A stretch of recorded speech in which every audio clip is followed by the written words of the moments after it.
What is going on, ladies and gentlemen? We are one day away from the Gamecocks kicking some Notre Dame Fighting Irish ass at TIAA Bank Stadium down in Jacksonville. Hey, don't forget to like, share, comment, and subscribe to this channel if you guys haven't already done that. Do that for me, please. Help this channel grow. Let's get into this video. Like I said, South Carolina is playing.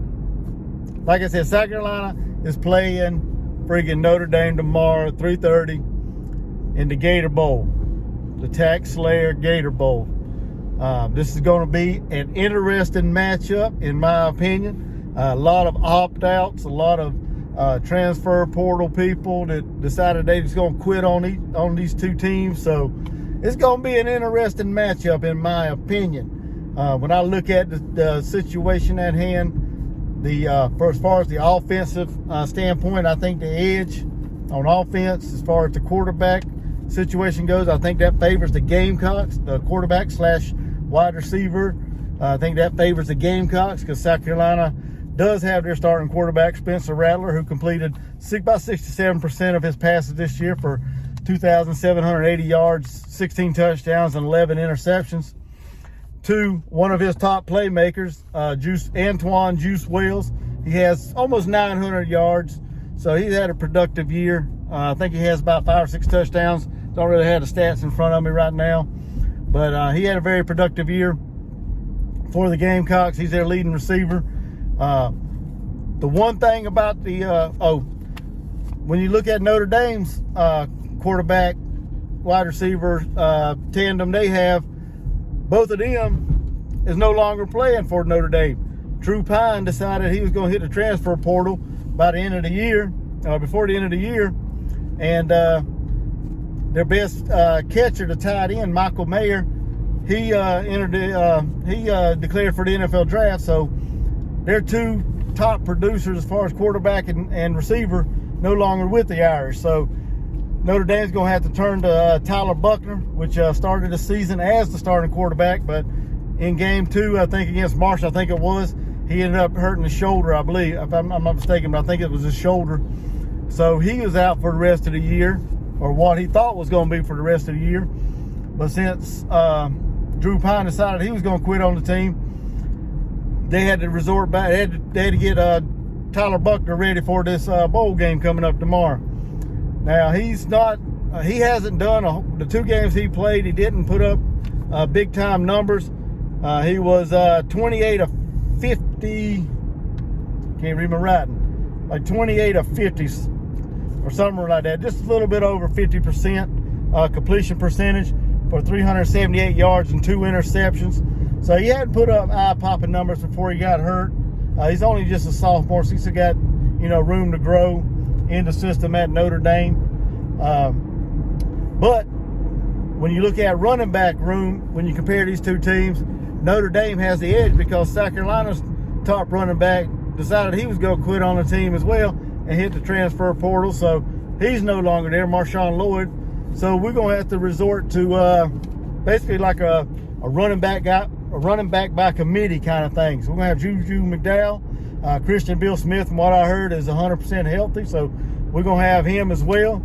And just, anybody wants to get back there and run the ball, Luke Doty, whoever, we'll resort to whatever, DK, whatever the case may be. But when you look at running back room, Notre Dame has the edge there because they have a 3-headed monster in Estime, Diggs, and Tyree. These 3 young men have rushed for almost 2,000 yards combined and 17 touchdowns. So Notre Dame's got the horses to outrush South Carolina. So what that screams to me is South Carolina's going to have to play some outstanding rush defense, which has been a problem for the Gamecocks all season long. They have not been able to stop the rush against most everybody. Vanderbilt put up a lot of yards on it. I think it's like 300 yards or something like that, a lot of yards. Florida put up a lot of yards. South Carolina's rush defense is something that needs a lot of work, to be honest with you. So, I mean, that's where Notre Dame's going to have the advantage as far as offense. offensive line, if I had to look at both teams, I think I would say I'd give the edge to Notre Dame because South Carolina's offensive line has been suspect, questionable at best all year long. They haven't been able to consistently protect Spencer Rattler all year, which I think, if you watched my last video about Spencer Rattler, I mentioned this. You know, the offensive line has not given Spencer Rattler enough time, protection to actually be a good pocket quarterback.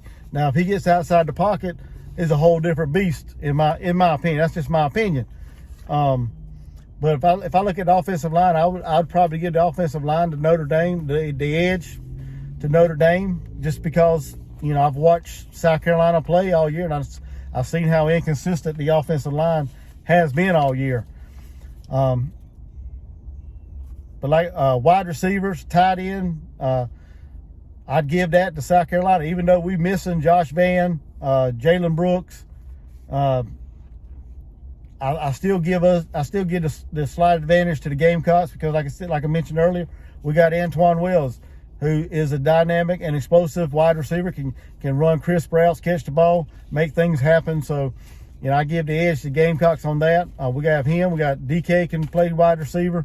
We got Amarian Brown, which I think may have a big game for the Gamecocks tomorrow, I'm hoping. We also got Xavier Legette, who's coming on, and he said he's coming back next year. So this will give him an opportunity since Josh Vann and Jaheim Bell, which hit the portal, was a tight end. That's going to open up the playbook for some of these unproven wide receivers to get out there and showcase what they can do for the Gamecocks going forward into next year. As far as the tight end, I won't give that. This is a toss-up, in my opinion. Tight end, because Michael Mayer, the outstanding, phenomenal tight end that Notre Dame had all year, the go-to guy, which had, I think, over 60 receptions. I mean, he was their workhorse when it come to catching the ball. He's no longer there. Like I said, he hit he declared for the NFL draft. So, I mean, their next best wide receiver, pass catcher, only has like 30 receptions. So, you know, like that's why I give the wide receiver edge to the Gamecocks. The tight end, I mean, I don't know much. I don't know much about Notre Dame's backup tight end, to be honest with you.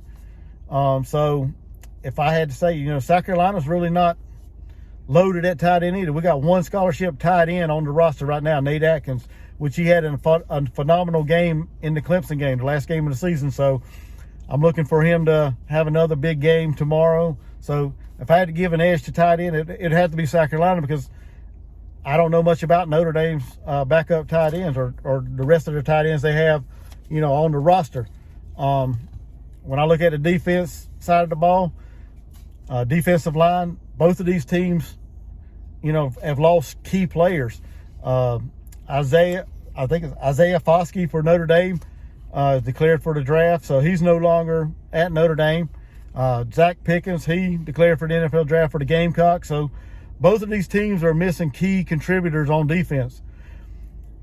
But like I said, if I had to give an edge on the defensive line, I kind of like South Carolina in this game. Simple fact that we have players that I feel that can step in and fill the shoes of Zach Pickens. Because let's be honest, he didn't really light it up statistically this year. So I think Tonka Hemingway can come in and be a big factor. MJ Webb, a lot of these big, beefy guys that we have on the roster can come in there and provide just as much of a spark as Zach Pickens and Gilbert Edmond. He transferred as well. So Brad Johnson, the linebacker, he's going to step up. Brian Thomas Jr., he's going to step up. The defense is kind of, you know, we're going to have to plug into place some people that hasn't played a whole lot. And hopefully, you know, they will come into their own and show out and have a good showing. But like I said earlier, offensively, Notre Dame's got the edge in the running back room. And like I said, if y'all seen our game, a lot of our games this year, y'all know we struggled at stopping the run. So that's going to be the big key factor for the Gamecocks in my opinion, for this game to help win it. Secondary for the Gamecocks, we're a little thin. Cam Smith, he declared for the draft. We're going to have to rely on Marcellus Dial Jr. O'Donnell Fortune, Nick Eamon-Warrior. He's going to have to play a big part in this game as well. So, but defensively, you know, I look at this to be a, you know, whoever can play the best defense, in my opinion, is going to win this game. Statistically, when I look at these two teams, total defense, Notre Dame is 23rd, so they're pretty good defense. They give up 327 yards per game. Run defense, they're 45th in the country, giving up 137 yards. And pass defense, they're 21st. They only give up 191 yards per game. Points per game, Notre Dame gives up 31. Points allowed, Notre Dame gives up 22 points a game. South Carolina's defense is ranked 79th in the country, giving up 392 yards per game. Run defense is 112th. They give up 192 yards per game on the ground. And the pass defense is 27th, and they give up 200 yards per game on that. If you look at these numbers, pass defense is where South Carolina's got the edge. Or pass defense is where South Carolina is the best at when it comes to defense. So basically, South Carolina's going to have to put some of these young, unproven corners and safeties on an island and stack the box to stop this three-headed monster that Notre Dame has. South Carolina gives up 28 points per game, and they score 32 points per game. So little difference there. South Carolina's a little better scoring, but they give up a little more than Notre Dame. So, like I said, this is going to be an interesting match, a game that I'm very intrigued to see, you know, who comes out on the field and who steps their game up tomorrow for Gamecocks and Notre Dame as well. So I'm looking for it to be a good game. Right now, Notre Dame, last time I checked, was a 3.5-point favorite, and they have a 67.7% chance of beating the Gamecocks. Both of these teams are ranked in the top 25. Both of these teams have a lot to play for tomorrow, you know, to build on next season. Whether the Gamecocks can win their 9th game, which would be an impressive feat in Shane Beamer's 2nd year. That's to be determined. But like I said, I'm looking for a good matchup either way between these two teams. It's gonna be something exciting to watch, because, like I said, I don't know who's coming out to play and who, you know. This could be a toss-up game. But if I had to give a prediction, this game can go. This game can be a close game. It could be a blowout.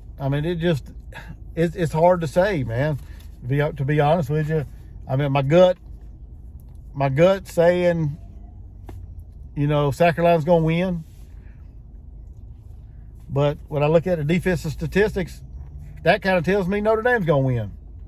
So, but, you know, them numbers are based on the whole team being there. So when you have to plug in people that may not have as much experience as what you've lost, this game can go in a whole different direction.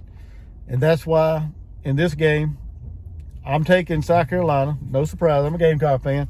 But I'm taking the Gamecocks with Spencer Rattler, Juice Wells, DK, Amirian Brown, all of them guys that have a big game tomorrow against Notre Dame's defense. And I think South Carolina's going to win this game 41-28. If South Carolina come in here like they did the last two games, that should be about the outcome of this game in my opinion. But let me know what you guys think in the comment. Drop a comment. Let me know what you guys think of this matchup.